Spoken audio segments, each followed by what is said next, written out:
제가 몇 해 전에 아이들과 한참 찜질방에 갔던 적이 있습니다.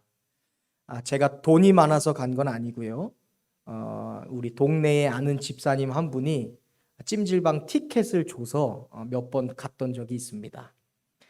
사실 원래는 이 집사님이 자기 아들하고 찜질방 가려고 티켓을 잔뜩 사놨는데 시간이 안 되니까 가지는 못하고 이제 좀 가볼까 했는데 애들은 부쩍 크잖아요. 그러니까 아이가 남자였어요. 그러니까 이제 여탕에 더 이상 같이 데려갈 수가 없으니까 야, 이걸 어떡하지? 남편은 바쁘고 그래서 그거를 팔아야 되나 하다가 제 아내가 생각난 거예요. 그래서 사모님, 목사님하고 아이들하고 찜질방 다녀오세요 하면서 남은 티켓을 다 준 거예요. 그래서 제가 몇 번 이렇게 찜질방을 아이들과 갔던 기억이 있습니다. 처음에 아내가 티켓을 받았다고 하길래 무슨 찜질방이냐 하면서 제가 버텼어요. 그런데 여보 주신 분 성의도 있고 무엇보다 애들이 좋아하는데 그렇게 제 아내가 얘기하니까 그냥 두 손 두 반 다 들고 그래 한번 가보지 뭐 애들 좋아한다는데 그래서 찜질방을 갔는데 이제 키를 받아서 라커룸에 들어가서 캐비넷을 딱 여는데 그때 이제 저희 둘째 주원이가 제 옆에 이제 남자니까요 서 있는데 애가 갑자기 몸을 막 이렇게 바르르 떨어요. 그러면서 이제 막 발을 땅에 막 구르기 시작하는 거예요. 그래서 제가 왜 이러지? 애가 무슨 소변이 마렵나? 근데 웬걸 얘가 기분이 너무 좋으니까 이 기분 감정을 몸이 주체를 못하니까 막 이렇게 막 떨더라고요. 제가 이거 안 되겠다 해서 빨리 들어가서 대충 씻겨서 사람도 없었어요. 그래서 탕에 딱 들여보냈어요. 애가 얼마나 좋아하는지 야, 이렇게 좋아하는 걸 내가 버티고 있었나. 그거 안 간다고 괜히 그랬다. 근데 여러분 알다시피 저희 둘째 주원이가 저를 닮았잖아요. 제 기억으로는 5살 때인데 탕에 혼자 딱 들어가고 머리만 딱 나와 있으니까 중학생은 돼 보이는 거예요, 얘가. 그래서 야, 애들 정말 빨리 컸다. 애들 벗겨놓으면 보이거든요, 이게. 그래서 그래서 저도 이제 자꾸 들어오라고 하니까 대충 이제 마무리하고 아이가 있는 탕에 쏙 들어갔어요. 그래서 둘이서 꽁냥꽁냥꽁냥 하면서 물장가도 치고 재밌게 노는데 얼마 뒤에 정말 그 영화에나 나올 법한 일을 제가 실제로 경험했어요. 목욕탕 문이 열리는데 온몸 전신에 문신을 한 건장한 남성 청년 2명이 목욕탕에 들어오는 거예요. 제가 순간 당혹스러웠어요. 그리고 눈을 감고 기도하기 시작했어요. 하나님 제발요. 제발요. 제발 일어나서는 안 되는 일이 일어났어요. 제발 저 친구들이 가까이 오지 않게 해주세요. 제발 우리가 앉아있는 탕에는 들어오지 않게 해주세요. 근데 하나님이 살아계세요. 제 기도에 응답하셨어요. 그 2명의 친구가 대충 샤워하고 바로 사우나로 들어가더라고요. 근데 문제는 그 사우나에서 오래 버티지 못하고 나온 그 2청년들을 저희 주원이가 눈을 떼지를 않는 거예요. 그러면서 주원이가 한 번은 제 몸을 보고 한 번은 그 친구들 몸을 보고 제 팔을 들었다가 놨다가 제 뒤에 와서 막 살피면서 그 분들하고 제 몸을 비교해 보더니 자꾸 저한테 뭔가를 말하려고 입이 삐쭉삐쭉 하는 거예요. 여러분 한번 생각해 보세요. 아이가 태어나서 처음으로 문신한 사람을 봤는데 그것도 온몸에 전신에 문신을 한 사람이에요. 그럼 그 아이가 저한테 무슨 이야기를 하겠어요? 뻔하죠. 그래서 제가 주원이랑 눈을 안 마주치려고 할 수 있으면 그리고 이 아이가 나에게 말을 걸려고 해서 내가 모른 척 하려고 몇 번 그 물탕에 제가 잠수를 했어요. 근데도 안 되더라고요. 주원이가 제가 눈도 안 마주치고 들으려고 안 하니까 그 온 목욕탕이 울리게 큰 소리로 아빠! 저 사람들은 누구야? 저 사람들은 뭐 하는 사람들이야? 마지막이 정말 가관이에요. 저 사람들은 어디서 왔어? 그 순간 제가 드디어 올 게 왔구나. 거울은 없지만 아마 제 얼굴이 빨개질 대로 빨개졌을 것 같아요. 근데 너무 고맙게 그 친구들이 뭔가 불편했는지 아니면 미안했는지 뭔가 좀 부담이 됐는지 금방 가더라고요. 근데 조니가 또 그 뒤에 가는 그 뒷머리에 대고서 저 사람들 몸에는 누가 그림을 그린 거야? 왜 몸에다 그림을 그렸어? 제가 경험했던 거는 여러분이 경험해 보지 않으면 그 당혹감이라는 것은요, 여러분 경험해 보지 못한 분은 모를 거예요. 그런데 그 뒤로 그 목욕탕에서 목욕을 하는 내내 제 머릿속에서 떠나지 않던 생각이 하나가 있었어요.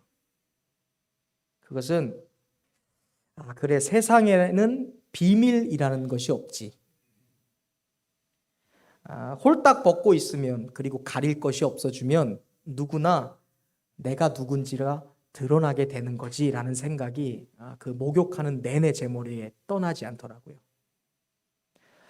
그리고 그 생각이 막 확대되고 발전하기 시작하는데, 그럼 하나님 앞에서 나는 어떨까라는 생각이 들었어요. 세상에는 숨길 것도 없고 거짓도 없는 것처럼 하나님 앞에서는 무엇도 숨길 수 없는데, 내가 하나님 앞에서는 과연 어떤 모습을 가지고 있을까라는 생각이 들더라고요. 화장실에서도 여러분 예배할 수 있어요. 목욕탕에서도 찜질방에서도 하나님 만날 수 있어요. 하나님 앞에서 나는 어떤 사람이고 하나님 보시기에 과연 나는 어떠한 존재인가라는 그런 생각까지 하게 되더라고요. 세상엔 비밀이 없고 포장해보고 가면 써보고 감추어 보아도 결국 어느 순간이 되면 어느 때에 다 드러나잖아요. 하나님 앞에서는 감출 것 없는데 과연 하나님 앞에서 나는 어떤 사람일까라는 생각을 해보게 되었습니다. 우리가 잘 아는 신학 용어 중에 코람데오라는 단어가 있어요. 코람데오 들어보셨죠? 라틴어예요. 무슨 뜻인지 아시죠? 누구 앞에서?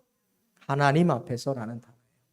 여기서 말하는 코람이라는 것은 앞에서라는 거고, 데오라는 것은 데오스, 하나님이라는 뜻이에요. 그래서 코람데오 하면 하나님 앞에서라는 말입니다.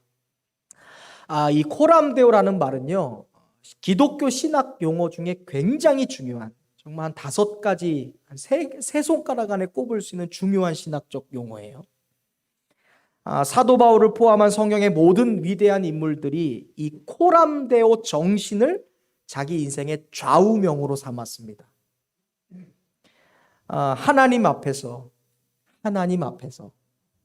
이 코람데오의 정신을 따르는 삶이라는 것은 매 순간 하나님 앞에 서 있다라는 마음을 가짐으로 살아가는 거예요. 하나님 앞에서 하나님의 뜻을 구하고 하나님의 뜻을 구별하며 살아가는 삶을 뜻하는 것이 바로 코람데오의 삶입니다. 이 코람데오의 정신 아래 종교개혁의 기치였던 솔라피데, 오직 믿음으로, 솔라그라티아, 오직 하나님의 은혜로, 솔라스크립투라, 오직 성경으로, 솔라글로리아, 오직 하나님의 영광으로 라는 슬로건이 나왔어요. 코람데오 정신에서 시작한 슬로건이에요. 오직 믿음, 오직 은혜, 오직 성경, 오직 하나님의 영광. 이 코람데오 정신이라는 것은 개신교에는 개혁교회의 줄임말이에요. 타락했던 이 로만 카톨릭에서 개혁한 교회라고 해서 개신교입니다. 이 개신교 탄생의 기초 정신이 코람데오였어요. 그러니까 우리의 교회의 탄생이 이 코람데오 정신으로부터 시작되는 거예요. 코람데오라는 것은요, 개신교 신앙의 핵심이에요. 저와 여러분들이 절대로 잊지 말아야 돼. 핵심, 신앙의 핵심. 하나님 앞에서. 그런데 오늘날 이 코람데오 정신이 교회 안에서 그리고 성도들의 삶에서 상당히 쇠퇴하고 있다는 것을 경험하고 있고 느끼고 있어요. 지난 6월 25일에 서울 서대문 교회에서 코로나 팬데믹 상황 속에서 교회 공동체가 나아가야 할 방향과 역할이라는 주제로 세미나가 열렸어요. 여기에는 각계의 석학들이 나와서 여러 가지 주제로 발표를 했는데, 그 중에 한국갤럽이라는 곳에서 12년 동안 여론조사를 진행해 왔던 목회 데이터 연구소의 지용근 대표가 있었어요.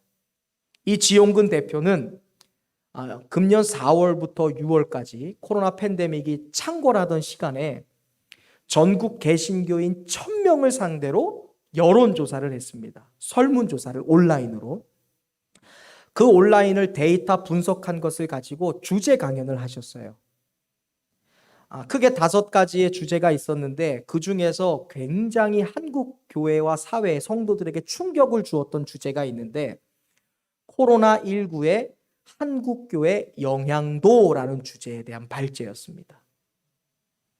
제가 이 지용근 대표가 조사한 것 그리고 데이터 분석한 결과를 몇 가지만 알려드릴게요. 한국교회가 코로나 사태로 인해서 모든 예배를 온라인으로 비대면 예배로 전환했습니다. 우리는 8월부터 10월까지 8주만 했지만 이미 어떤 교회는 1년 가까이 온라인 예배를 지속했던 교회도 있어요. 응답자 1000명, 크리스찬 1000명이 응답했습니다. 1000명 중에 10%, 그러니까 100명의 성도들이 코로나 사태 이후 온라인 예배로 전환이 되면서 아예 예배를 드리지 않고 있다라고 응답했어요. 불특정 다수, 전국의 개신교인 1000명을 상대로 온라인 예배 드리고 계십니까? 그 중에 100명, 10명 중에 1명이 예배 안 드리고 있습니다 라고 응답했어요. 그러니까 10명 중 1명이 예배를 안 드리는 거예요. 그 이유를 조사했습니다. 1위, 100명이 게을러서, 귀찮아서.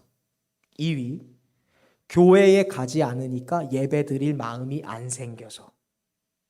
3번째, 다른 일이 있어서. 1000명 중 100명이 이 3가지의 이유를 근거로 예배를 드리지 않고 있었어요. 어떤 분은 1월부터 지금까지도 계속해서.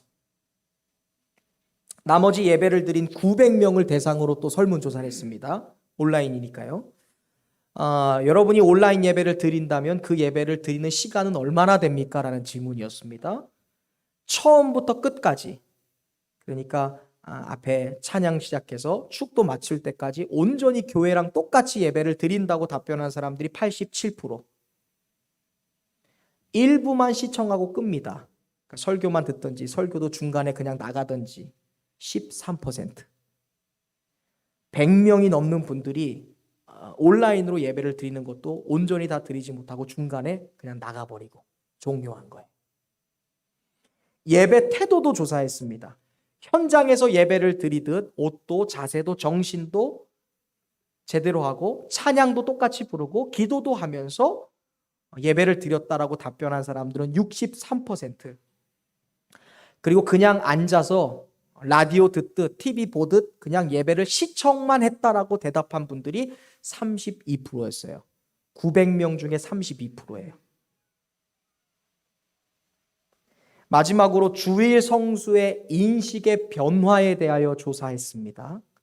코로나 사태 이후, 온라인 예배 이후 당신은 주일 예배에 대하여 어떻게 생각하십니까? 라는 질문에 주일에는 반드시 교회에서 예배를 드려야 된다라고 답변한 사람들이 몇 프로 정도 됐을 것 같으세요? 주일에는 반드시 교회에서 예배 드려야 된다. 41%. 코로나 사태가 끝나도 나는 주일 성수는 온라인 예배나 가정 예배로 드리려고 한다 라는 답변은 55%로 조사되었어요.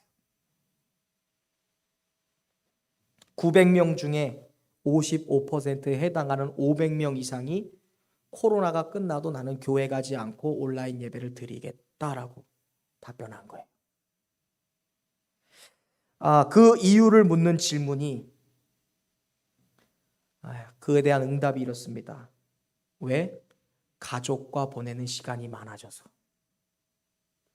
그 다음 순위가 주일에 시간이 많이 남아 여유가 생겨서 나는 교회 가지 않을 거다라고 답했어요. 제가 일부분만 극히 말씀드렸어요. 그리고 각각 이 세부 설명을 드리지 않았기 때문에 여러분이 이 조사 결과에 대해서 별로 위기의식을 느끼지 못하실지도 모르겠어요. 그런데 제가 나중에 단톡방에 이 결과를 조사한 걸 보여드릴게요. 아마 여러분 눈물 나실 거예요. 이 모든 것이 우리 모든 대한민국의 교인들에게 다 해당되는 건 아니에요. 100%입니다. 1000명만 조사한 거니까요. 우리가 500명이 될 수 있고 900명 안에 들 수도 있잖아요. 우리가 100명이 아닐 수도 있잖아요. 모르는 거니까. 그런데 이 조사 결과는요, 코로나 사태 이후로 점점 교회의 전통이 사라져가고 있고 개인 신앙이 무너지고 있음을 분명히 반증하는 결과예요. 다시 말씀드립니다. 모든 것이 코로나 때문은 아니에요. 그렇게 우리가 절대화할 수는 없지만 누구도 부인할 수 없는 사실은 코로나라는 것이 정말 우리의 삶에 많은 변화들을 가지고 왔고 무엇보다 신앙, 개인의 신앙을 위협하고 있다라는 것이죠. 공동체 속에서 존재하던 사람들은 코로나 사태 이후로 개개인으로서 존재하게 되었습니다. 그 결과 이전에는 이 교회 공동체 안에서 그냥 어찌어찌 묻어져 갈 때가 있었고요. 교회 공동체 안에서 그리고 교회의 전통이라는 범주 안에서 스스로를 보호할 수도 있었어요. 내가 조금 믿음이 연약해도 내가 좀 신앙이 열심히 떨어져도 교회가 지켜가고 있는 전통이라는 것이 있으니까 그 범주 안에서 함께 지켜나갈 수 있고 함께 성장해 나갈 수 있었어요. 그런데 개개인으로 존재하는 순간 드디어 나의 신앙의 실체가 드러나기 시작했어요. 마치 목욕탕에서 모든 실체가 드러나듯 개인적 신앙의 실체가 드러나기 시작했어요. 이런 작금의 상황을 보면서 제 마음이 너무 아팠어요. 사실 이 조사 결과를 보지 않았더라도 이전부터 느끼고 있는 거니까. 한국 교회를 보면서 점점 더 영적 맥이 풀려가는 교회와 성도들을 보고 또한 점점 신앙이 조금씩 무너져 가고 있는 그런 성도들의 모습을 보며 너무 가슴 아파하실 하나님의 마음과 그분의 눈물이 느껴졌기 때문에. 그래서 저는 여러분들에게 도전했죠. 이 위기를 우리의 신앙의 개혁의 기회로 한번 만들어 보자. 우리의 삶에 무너졌던 예배도 기도도 개혁해보고 우리의 삶에 많은 신앙의 모습들도 한번 변화시켜 나가는 다시 세워보는 그런 기회가 됐으면 좋겠다라고 말씀을 드렸습니다. 너무 감사한 건 여러분들이 잘 견뎌오셨고요. 잘 버텨오셨고요. 잘 이겨내셨다라는 사실이에요. 너무너무 감사해요. 우리 옆 사람에게 인사하겠습니다. 잘 견뎌오셨습니다. 잘 버티셨습니다. 제가 요즘 가장 많이 생각하는 것이 과연 믿는다는 것은 무엇일까라는 생각이에요. 믿는 것은 무엇일까? 이렇게 예배 날이 되면 교회에 와서 예배 드리고 예배가 시작되면 이렇게 앉아서 찬양하고 집중하고 말씀 나누는 것. 우리가 지난주에 나눈 것처럼 그리스도인으로 산다는 게 무슨 말인가? 이게 주일에 대한 개념을 아는 건가? 주일의 의미와 일주일의 삶 가운데 일요일이 가진 주일이 가지고 있는 존재성을 아는 것, 그것이 그리스도인 닮은 다운 삶인가? 그런데 그런 생각을 해봐요. 혹시 이 땅에서 교회가 사라져 버리는 거예요. 더 이상 교회가 없어요. 그리고 더 이상 예배를 드리지 않는 그 순간이 온다고 생각해 보세요. 그런 생각 해본 적 있으세요? 교회가 사라지는 거야. 예배가 없어지는 거예요.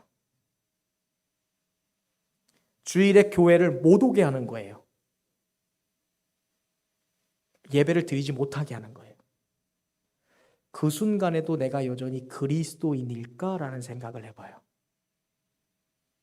이 땅에 교회가 사라지고 예배를 더 이상 드릴 수 없게 되고 예배가 막혀지고 교회가 문을 닫게 될 때 그때도 내가 과연 신앙인일까?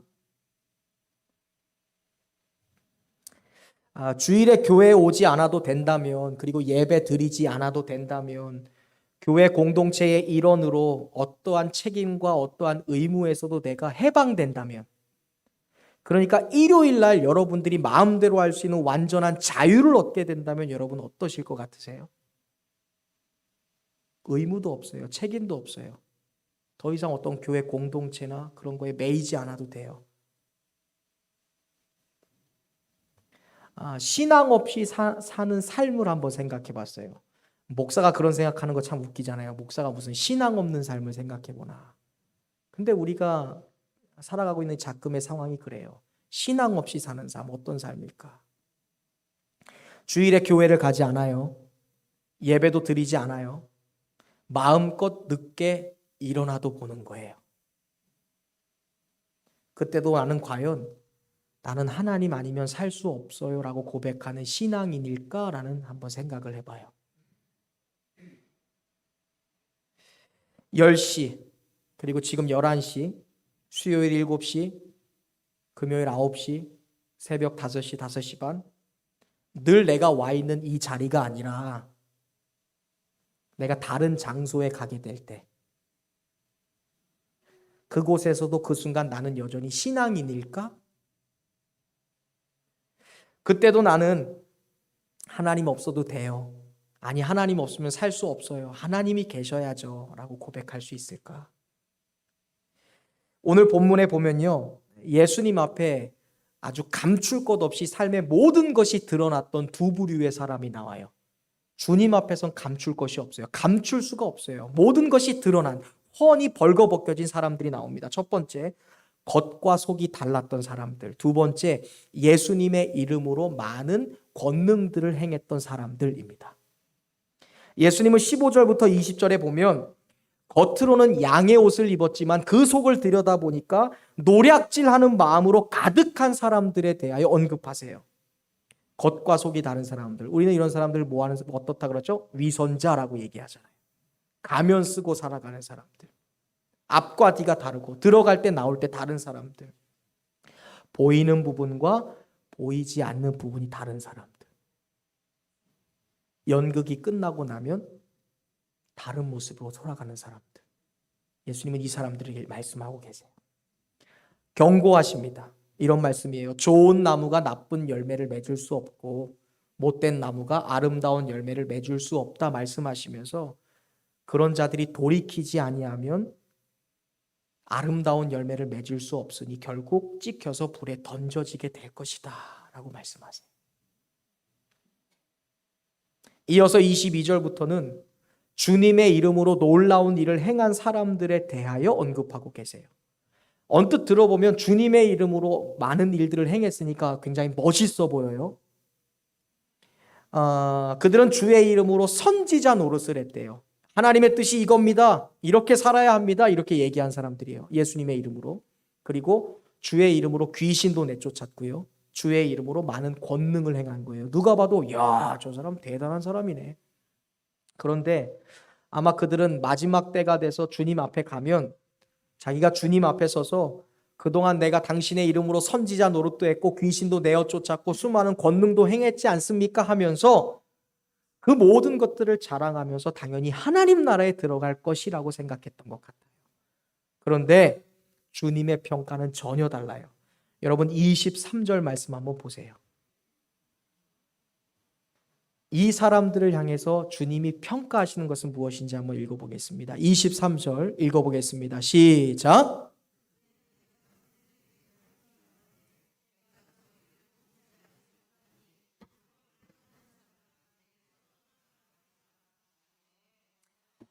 겉으로는 아버지의 이름으로 일하는 사람들처럼 보였어요. 근데 실상은 아버지의 이름과 상관없는 자기의 이름으로 자기의 이름을 위해서 일하던 사람들이었다는 거예요. 겉으로는 아버지의 뜻을 위해서 일하는 것 같았지만 주님의 말씀에 의하면 이 두 번째 사람들은 실상은 자기의 뜻을 위해 일했던 사람들이었습니다. 이 사람들이 큰 잘못 저지른 거 아니잖아요. 무슨 살인을 하거나 도둑질을 하거나 누구를 속이거나 한 것이 아닙니다. 그냥 하나님의 이름을 빙자하고 하나님의 뜻을 빙자하고 자기의 뜻과 자기를 위해서 살아가던 사람들이에요. 그러니까 하나님과 상관없이 살아가면서 상관 있는 척했던 사람들이에요. 이 사람들도 위선자죠.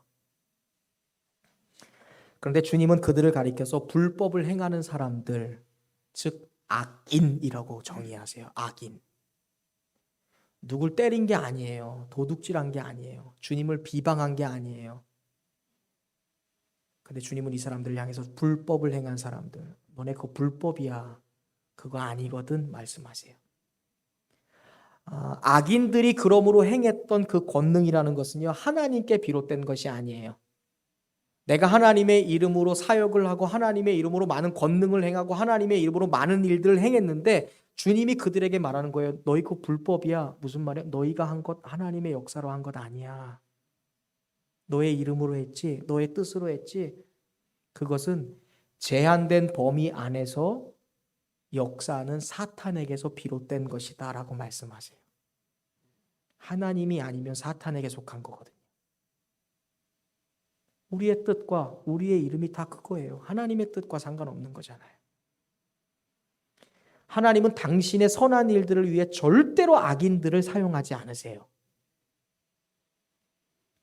주님은 이 두 부류의 사람들을 가리켜서 너희는 코람데오, 하나님 앞에서 행한 것이 아니다 라고 말씀하시는 거예요. 겉과 속이 다르다. 앞과 뒤가 다르고 보이는 모습과 보이지 않는 모습이 다른 사람들, 너희는 코람데오 하지 않아서 그래. 너희가 나의 이름으로 귀신도 내어 쫓고 너희가 나의 이름으로 많은 사역도 하고 심지어 많은 직분을 갖고 있고 교회를 다니고 예배를 드리고 하나님을 사랑한다 얘기해도 사실은 나를 위한 것이 아니라 너희를 위한 것이었고 너희의 뜻을 위한 것이었잖아. 무슨 말이에요? 나와 상관없는 일이었잖아. 그건 코람데오가 아니지라고 말씀하세요. 하나님의 뜻, 하나님의 눈, 하나님의 말씀 앞이 아니라 철저히 이 사람들은 세상 앞에서, 사람 앞에서, 이름 앞에서, 탐욕 앞에서 살아갔던 사람들. 하나님과 상관없이 살아갔다는 거예요, 결국. 저는 오늘의 말씀을 묵상하면서 그러면 주님 앞에서 참된 그리스도인은 어떤 존재들인가라는 생각을 해보게 되었어요. 참된 그리스도인 어떤 사람일까요? 여러분, 우리 그리스도인들은요, 코람데오, 죽는 순간까지 하나님 앞에 서 있는 사람들인 줄로 믿습니다. 세계적인 부흥사였던 빌리 그레암 목사님 잘 아시죠? 우리나라에도 몇 번 오셨죠. 그래서 여의도에서 대각성 부흥의 집회 많이 하셨어요. 빌리 그레암 목사님이 오셔서 우리 대한민국에서 부흥 운동을 하실 때 그때 은혜 받아서 예수 믿은 분들 굉장히 많아요. 이춘초 권사님이시래요.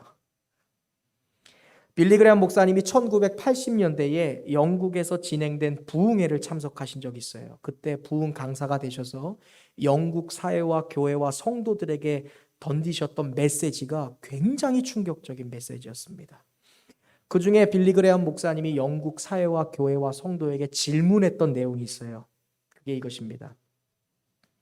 What kind of Christian you are? 당신은 어떤 종류의 그리스도인이십니까? 라는 질문이었어요. 이 질문을 듣고 당시 영국 성도들에게 큰 도전이 되었고요. 영국 교회에는요, 엄청난 회개 운동이 일어났어요. What kind of Christian you are? 당신은 어떤 종류의 그리스도인입니까? 이렇게 질문하고 빌리 그레암 목사님은 4가지의 객관식을 친절하게 가르쳐 줬어요. 이게 4가지 중에 고르라. 첫 번째, 페이퍼 크리스찬, 서류상 그리스도인. 이들은 서류상으로만 교회에 등록되어 있는 사람들입니다. 이 사람들의 별명이 있대요. 네 바퀴 그리스도인. 한 번도 자기 두 발로 교회에 와본 적 없는 사람들. 태어났을 때는 4바퀴 유모차에 앉혀서 부모님의 의지, 자기 의지가 아니에요. 어렸을 때 태어나서 유모차 4바퀴 타고 교회에 왔어요. 그리고 결혼할 때 4바퀴 웨딩마차 타고 교회에 왔습니다. 그리고 죽어서 장례식에 4바퀴 운구차를 타고 교회에 왔던 사람들. 이 사람들이 페이퍼 크리스찬. 두 번째, 시즌 크리스찬, 절기 그리스도인. 이들은 1년 중에서 중요한 교회의 절기, 기념일, 행사 때만 한 번씩 교회에 나오는 사람들입니다. 성도의 명맥만 유지하는 사람들. 송구영신 예배, 부활절 예배, 추수감사 예배, 크리스마스, 성탄절, 교회 생일, 특별한 행사, 그때만 나오는 사람들. 시즌 크리스찬. 그리고 세 번째 질문하셨어요. Between 크리스찬. 회색지대 그리스도인. 중간지대 그리스도인. 이들은 주일날에는 분명히 성경을 들고 교회에 나옵니다. 교회에 와서 예배도 드립니다. 찬양도 불러요. 그런데 주일 예배를 마치고 이 교회의 문을 넘어서기 시작하면 그들은 나머지 6일 동안은 예수님과 전혀 상관없는 삶을 삽니다. 말씀과 전혀 무관하게 살아요. 이 사람들을 가리켜 비트윈 크리스찬, 두 얼굴을 가진 그리스도인, 가면을 쓰고 살아가는 그리스도인, 두 경계 사이를 위험하게 위태위태하게 왔다 갔다 하는 회색지대 그리스도인이라고 정의했어요. 그리고 마지막 네 번째, 에브리데이 크리스찬, 매일매일 그리스도인이라고 했어요. 이들은 구별된 날인 주일에도 교회에 나와서 예배를 드리지만 예배를 마치고 교회를 벗어나서 삶에 돌아간 후에도 코람데오 하는 사람들이라고 말씀하셨어요. 나머지 6일 동안도 늘 하나님의 말씀과 동행합니다. 찬송합니다. 기도하면서 살아가는 사람들, 에브리데이 크리스찬. 이런 사람을 가리켜서 우리는 하나님과 동행하는 사람이라고 말해요. 이런 사람들의 특징은요, 어떤 환경에도 걱정하지 않고요, 휘둘리지 않아요. 휩쓸리지 않습니다. 어떤 순간에도 두려워하지 않아요. 매일매일 행복한 삶을 누리며 살아갑니다. What kind of Christian you are? 다시 질문하셨어요. 당신은 어떤 종류의 그리스도인입니까? Paper, season, between, everyday? 여러분 모든 그리스도인들은요 보이는 신앙의 영역이 있어요. 지금 여러분은 보이는 신앙의 영역 안에 들어와 있어요. 또한 보이지 않는 신앙의 영역도 있다는 것 여러분 알고 계세요? 제가 일일이 다 찾아갈 수 없잖아요. 겉으로 드러나는 모습이 있고요, 드러나지 않는 모습이 있어요. 겉으로 보여지는 모습이 있고요, 보여지지 않는 모습이 있습니다. Who you are when no one's looking. 아무도 보는 이 없을 때 당신은 누구십니까? 보여지지 않는 때, 드러나지 않는 때, 공개되지 않는 때, 여러분은 어떤 분들이세요? 아무도 보는 이 없을 때 과연 나는 누군가? 여러분 시계 있죠, 시계? 시계는요 두 가지의 부분이 있어요. 겉으로 드러나는 분과 시간과 초를 나타내는 겉으로 보이는 바늘이 있죠. 그런데 이 바늘만큼 중요한 게 뭔지 아세요? 보이는 것만큼 보이지 않는 판 뒤에 시간과 분과 초를 나타내는 그 바늘을 움직이기 위해서 멈추지 않고 돌아가고 있는 기계들. 시계가 시계다울 수 있으려면요 겉으로 보이는 부분도 중요하지만 보이지 않는 부분은 그 이상 중요하다는 것 여러분 알고 계세요? 시계가요 작동 안 하면 그냥 던지잖아요. 배터리가 없어요. 작동 안 해요. 고장나요. 더 이상 시계가 아니죠. 아무리 완벽하고 화려한 겉모습을 갖춘 시계라 할지라도 보이는 내면이 정밀하지 않으면 그것은 시계가 아닙니다. 마찬가지로 우리는 모든 사람에게 보여지는 이 공식적인 자리에서도 매우 사랑스러워야 돼요. 우리가 존경받아야 되죠. 그런데 여러분 보이지 않는 그 자리에서도 여러분 사랑스러워야 돼요. 그게 코람데오예요. 그게 우리 기독교인들의 핵심이에요, 정신. 보이는 곳에서도 존경받을 만하면 보이지 않는 곳에서 존경받을 만해야 돼요. 앞에 드러나는 곳에서 사랑스러운 성도라면 드러나지 않는 곳에 있어도 사랑스러워야 돼요. 그게 그리스도인이에요. 그게 개신교거든요. 개혁교회. 왜 종교개혁이 있었어요? 보이는 곳에서는 멋있는 성직자인데 보이지 않는 곳에서는 뭘 팔아요? 면죄부 파는 거예요.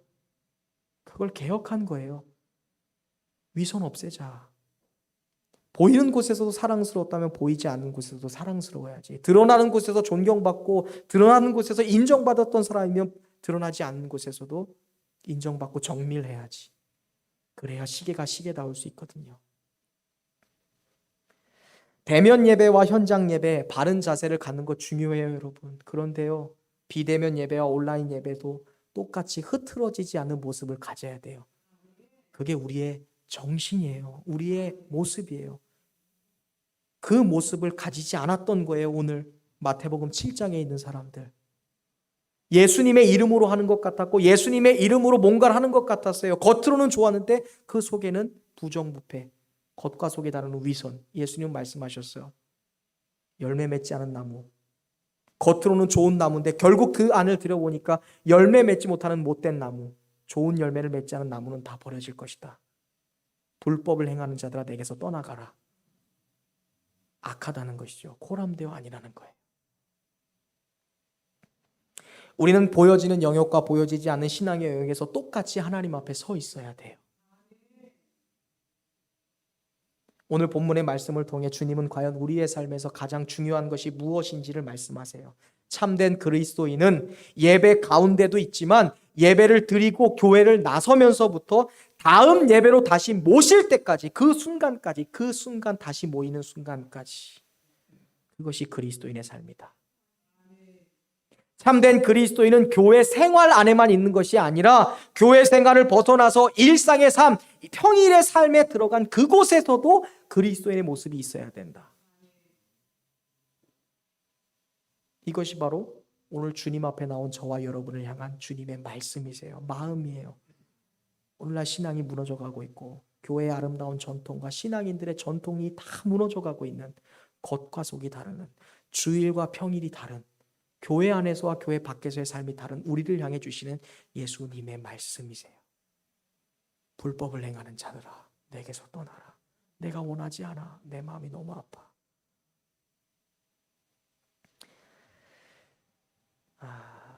20세기를 대표하는 일본의 문호인 미우라 아야코라는 분이 있습니다. 이분이 병상에서 있으면서 일본의 기독교인들, 무늬만 기독교인들을 향한 그런 말씀을 나누었어요. 이런 말씀입니다. 교인 중에는 주일 예배에 참석하고 돌아가서 기모노, 옷을 벗음과 동시에 예수님을 벗어버리는 사람들이 있다. 그들은 1시간 예배를 드린 후에 다시 돌아가면 세상의 사람들과 별반 다르지 않은 옛 생활을 한다. 그들의 이름은 1시간 그리스도인이다. 이게 일본 사회에 경종을 울렸어요. 기독교 사회에. 1시간 그리스도인. 예배 끝나고 나면 세상 사람들과 똑같은 모습으로 돌아가는 것. 그것이 오늘 마태복음 7장에 나온 사람들이에요. 두 가지 부류. 외식하는 사람들. 도저히 삶에서 그리스도의 모습을 찾아볼 수 없는 사람들. 여러분, 우리의 믿음이 성장할 때가 있고요. 성장이 좀 지연될 때가 있고요. 믿음이 후퇴할 때가 있어요. 왜 후퇴할까요? 왜 우리의 믿음이 정지될까요? 지연될까요? 그 원인이 어디 있습니까? 이 미우라 아야코의 말을 빌린다면 우리가 1시간 그리스도인으로 살 때 우리는 반드시 믿음이 후퇴하게 되어 있습니다. 오늘 마태복음 7장 예수님의 말씀에 의거한다면 형식만 그리스도인, 빌리그레암 목사님의 말을 빌린다면 비트윈 크리스찬, 회색지대, 중간지대 그리스도인. 우리의 삶이 비트윈 크리스천, 주일에만, 그리고 교회 안에서만, 성도들과의 관계 안에서만 성도의 삶이고 나머지 6일 동안은 예수님과 관계없고 성경 말씀하고는 무관하게 살아가는 두 가지의 얼굴을 갖는 삶이라면